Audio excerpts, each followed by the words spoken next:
Vous avez apparemment suivi mes conseils à la lettre cette semaine, puisque vous vous êtes, pour la majorité, mis d'accord pour prendre la même décision. Elle semblait évidente pour tous.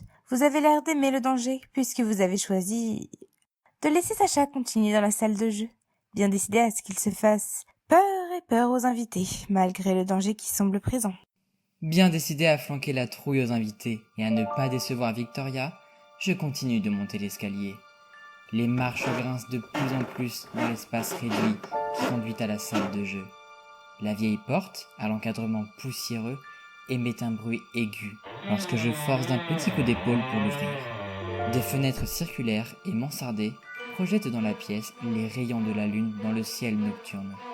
L'endroit est plongé dans une ambiance fantomatique, comme s'il était figé dans le temps.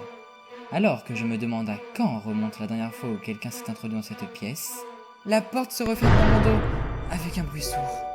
What do you want from me? What do you want from me? What are you wondering? Why do you know?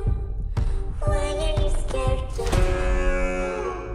J'avance vers le centre de la pièce, marchant sur la poussière qui recouvre les lattes de bois inégales au sol. Je cherche le meilleur moyen de faire du bruit. Il y a tout un tas de jouets et des dessins recouvrent les murs. Je vois aussi des éléments dissimulés sous de larges draps blancs qu'un léger courant d'air agite, et qui font assez flipper mon imagination pour m'enlever l'envie de savoir ce qui se trouve en dessous.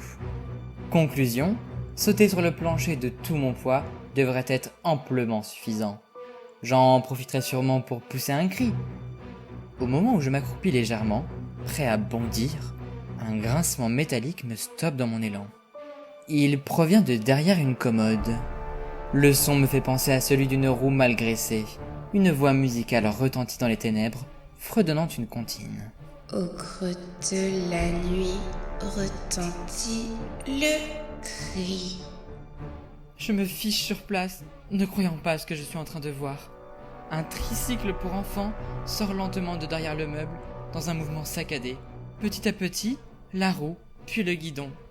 J'ose à peine regarder ce qui se trouve dessus. Mon sang se glace lorsque je vois enfin ce qui se trône sur la selle. Il n'y a personne! La petite voix reprend. 1, 2, 3, tu n'as plus de voix. Dans un grincement sinistre, le tricycle continue sa progression et se dirige vers moi.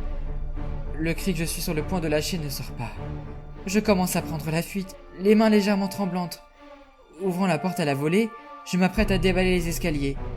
La chansonnette se poursuit. Le silence tombe au milieu des ombres. Je pose ma chaussure sur la première marche, mais me prends les pieds dans quelque chose que je ne parviens pas à voir. Ma chute se termine quelques mètres plus bas, ou dans un craquement atroce qui n'a pas manqué de résonner dans le silence du couloir. Ma nuque a cédé. Alors que je lâche mon dernier souffle, la pendule de l'étage se met à sonner bruyamment, couvrant presque totalement un dernier aigu en provenance de la vieille salle de jeu. Le manoir d'Amarante a eu raison de Sacha. Notre histoire s'arrête malheureusement ici. Enfin, c'est ce qu'il devrait normalement se passer. Cependant, votre narratrice bien-aimée a un grand cœur. Je peux vous proposer 2 options. Accepter votre destin et laisser cette histoire se finir ainsi, ou je peux vous faire don d'une seconde chance et vous laisser l'opportunité de revenir en arrière, de permettre à Sacha de redescendre légèrement inquiété par ce qui se passe. Attention, cela sera la seule et unique fois que j'accepte de vous offrir cette nouvelle vie. À l'avenir, si tant est qu'il y en ait un, je vous suggérerais d'être plus prudent et attentif. Je comprends que vous aimez le danger, mais sans vie, il n'y en a plus de danger. Beaucoup d'éléments portaient à croire que la vie de Sacha était grandement en péril s'il poursuivait dans cette direction. Soyez plus judicieux et responsable dans vos choix. En tout cas, c'est ce que je ferais si j'étais vous.